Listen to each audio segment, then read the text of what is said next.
After my last breakup, I didn't just feel heartbroken, I felt done. Not just with that relationship, but with the whole approach that I'd been using to find love. I realised there was no point in following attraction down the pub anymore. That whole instinctual pull, the spark, the chase, the accidental connections, they led me down the same road again and again. And with my fairly broad relationship experience, I could finally admit it wasn't working. And traditional dating apps felt just as empty. Swipe culture encourages shallow choices based on looks, chemistry, one-liners. But for people with complex attachment histories like mine, it's a recipe for triggering old wounds. At one point, I was even contemplating going on one of those apps for no-strings stuff. Something purely physical, distraction over connection. But while scrolling through the App Store, I stumbled on Boo. And I didn't think much of it at the time, it was just different enough to make me pause. So I downloaded it and just went with it. No expectations, no big plan. So what's my story? Well, if I'm honest, I've always been the sensitive one in relationships. The kind of person who feels things deeply, possibly too deeply sometimes. I used to think that was a flaw, that being emotional, craving closeness meant that I was too much. I'd pick up on really small changes in tone, energy, in physical closeness. And when you're wired that way, even the smallest shift can feel like a tidal wave. I remember internalizing things like a small drop in physical intimacy, or if sex felt like a little bit less frequent. I'd ask myself, is it me? Is it something wrong with something I've done, or something wrong with how I look? And I could never cope with subtle judgments. Sometimes it was light criticism, a comment about my appearance, a judgment I didn't expect. Those moments stayed with me. And even when nothing was said outright, the silence was just as loud. But it was the slow retreat of warmth. That was the part that always hit hardest. And this is how I slipped into the role. Over time, I became the one holding it all together, always apologizing more than I should have been, trying to fix things before they broke. It's like I thought, if I can only just love harder, I can make everything safe again. But you know what? It never really worked, because I wasn't trying to fix just the relationship, but I was trying to fix what I thought I deserved. And that's why when I stumbled across Boo, it hit different. Not because I was looking for love, but because I was finally open to looking for something better than I'd previously known. Now, I should say, before we go any further in this video, I have no affiliation with Boo, and this is not an advert, and there is no paid content in this video. It's just a story of my experience. But Boo, if you do want to get in touch and you like this video, and pay me some money, then please do hit me up. So I signed up. No expectations, no dreams of romance. Honestly, I was just floating around. One last go before I grow old and start making a podcast about it. And after I'd done all the tests and completed all of the questions, I was finally online with Boo. And it showed me some matches. I wasn't doing a paid subscription, so you only have a few matches that you can look at a day. And for the first day or two, nothing. But then I saw her, and her name was Tati. Something about her profile just stopped me. I mean, it wasn't just her looks. I mean, yeah, she is gorgeous. But it was her words, her tone, the thoughtfulness of her answers. I could tell straight away that she'd actually read the questions, and she was taking this seriously. She wasn't leading with bikini pictures or sarcasm. She was warm, and she was real. She was there for the right reasons. And incidentally, I think that's how it is on Boo. Because you do have to go through some questions and some tests, more on that later in the video, I think it screens out people who are just there for a one-night stand. And I think it probably also screens out those people who are there just to get matches to make themselves feel good. She'd also completed the full personality profile, just as I had done. And get this, she turned out to be one of the most compatible personality types for me, psychologically and emotionally. And we'll explain what that means in a minute. It's pretty clever. Although I was a bit guarded and still recovering from my previous relationship and pretty messy breakup, still questioning whether I could even do connection again, I decided to send her a message. Not a pickup line, just something human. And to my surprise, she responded. And then we fell in love in the first week. And that was when I realized she lived over 5,000 miles away. So what is Boo, and why does it work differently? Well, Boo is a psychology-based dating app, and that's not just marketing fluff. It actually builds your profile around you and how you emotionally function. It's not just based on your profile pictures and your favorite Spotify playlists. When you sign up, Boo gets you to take a personality test based on the Myers-Briggs Type Indicator. And it uses that alongside attachment theory and modern psychological research to match you with somebody who you're actually likely to thrive with. After my test, I came out as an ENFJ, which means I'm a classic extroverted, intuitive, big feelings, big vision type of guy. Tati is an INFP, which means she's deeply intuitive, values-led, and warm. That pairing is one of the most naturally compatible types on paper, and as it turns out, in real life too. And it's not just about MBTI. Boo also factors in things like attachment style. Hello, anxious avoidant wounds, I'm talking to you. Your love language tendencies. Your conflict and communication styles. And how you recharge emotionally. It's not, well, you both like tacos. It's more like, well, you both recover from stress in the same way, and you're both seeking the same emotional tempo in love. So when I matched with Tati, it clicked. For the first time, I felt like I wasn't guessing. I wasn't bending myself out of shape to keep things going. She wasn't just compatible, she made perfect sense. So it would be 5 long months before we actually met in person. But in that time, we built something extraordinary. It wasn't one of those, well, we'll talk for a bit, but then we'll just let it fizzle kind of connections. It was 5 months over 5,500 miles of real love. Real commitment and real consistency. We were long distance. I was in the UK and she was in Brazil. But that didn't matter because every day we showed up for each other. Tati told me very early on that she'd always been told in relationships that she was too intense, too much, too emotional. And I knew that feeling because I'd been told the same. I've had partners criticize my appearance, avoid connection, avoid communication, avoid intimacy. I've had them pull away when I was at my most vulnerable. I've lived through years of internalizing those messages. You're too emotional. You want too much of me. You're too needy. But when we found each other, it was like looking into a mirror. We'd both dated avoidant partners. We'd both had 3 major long-term relationships before this one. And in all of them, we'd both been told to shrink ourselves, to be less than who we really are. So when we connected, something unlocked. It was like our nervous systems just exhaled. She showed me every day what it felt like to be wanted, without confusion. And I showed her every day what it felt like to be loved, without fear. And something else happened too. Something new. I found myself telling her things that I'd never admitted to anyone else, certainly not so early on in a relationship. I told her that I drink too much sometimes, that I'm insecure about my body and my worth, that sometimes I overthink, spiral, I question everything. And she met me with understanding, not judgment. And she told me things too, really deep personal truths. Not to scare me away, but because she felt safe enough to be fully herself. That was the first time either of us had been able to do that, and it changed everything. And it wasn't performative. It wasn't a show. It was voice notes. It was handwritten letters. It was surprise gifts coming in the mail. It was starting a video call and sleeping together all night long. It was emotional check-ins. It was shared playlists. It was honest, vulnerable conversations every night. We said, I love you constantly, and we meant it every time. And the wildest part? That 5-month stretch before we'd even met was stronger than any of my previous in-person relationships. And she said the same thing. And I think if you can make your communication work via messages and video calls, where things so often get misinterpreted or you can read between the lines, if you can do that, real person-to-person communication is going to be easy. We were both seen, finally, not tolerated, not tiptoed around, just loved for who we are. And the most healing part, we weren't trying to earn it. We weren't constantly proving ourselves. We were just being together. And somehow that was enough. And by the way, if you're watching this and you've ever felt like you're too much or too sensitive for love, this app, this way of connection, it's made for people like us.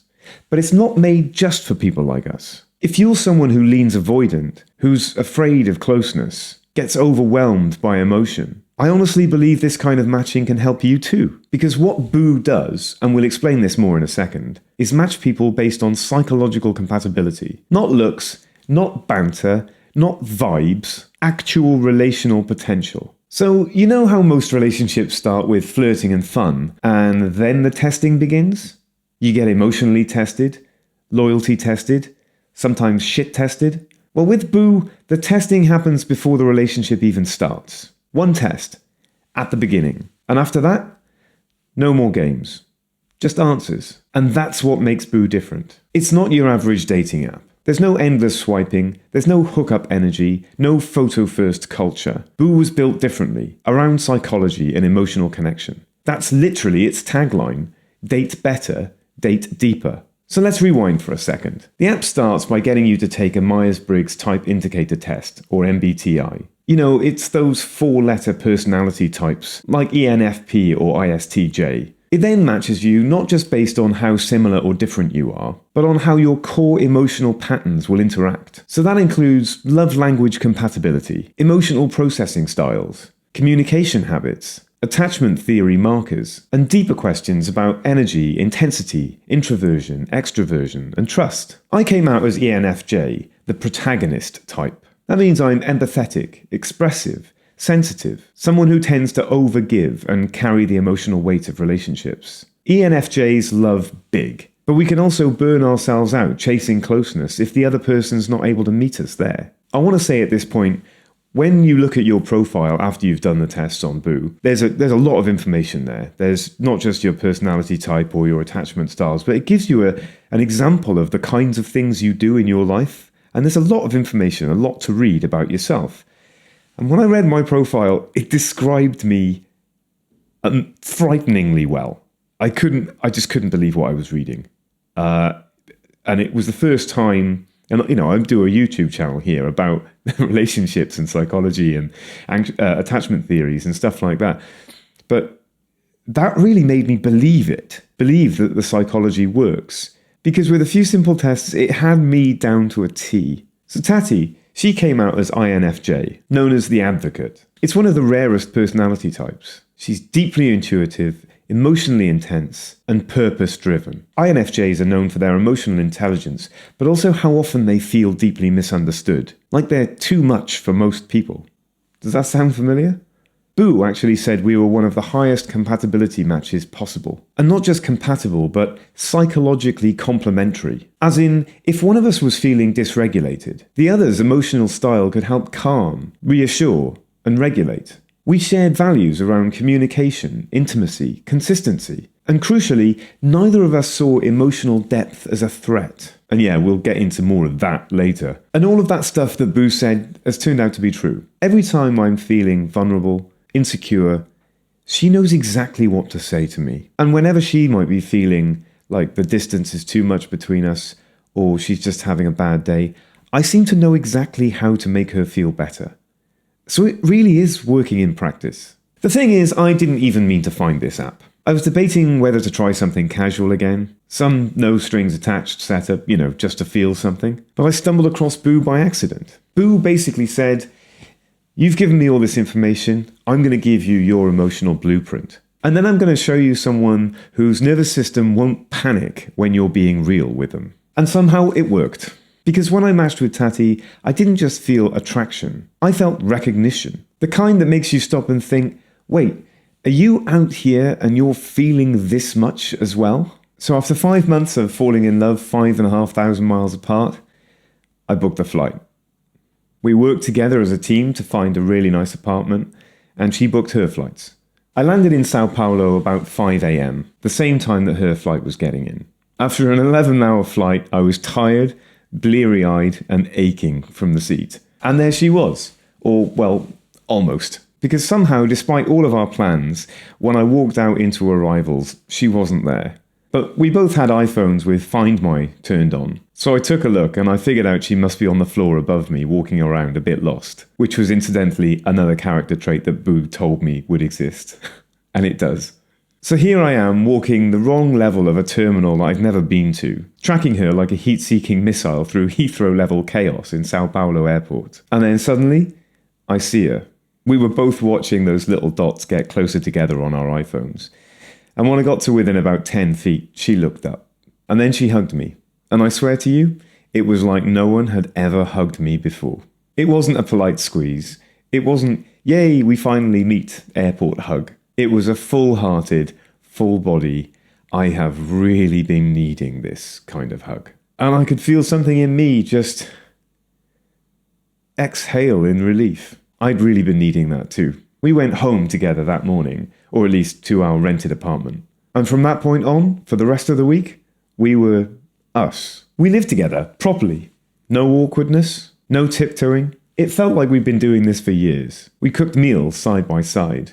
We walked to the shops. We held hands like it was the most normal, natural thing in the world. Except it wasn't normal. Not for either of us. It was healing, familiar, effortless. Now, I am aware of the elephant in the room, and I'm not going to say too much about our sex life, but we were extremely compatible. In appetite, in rhythm, in how we express closeness. It wasn't just lust.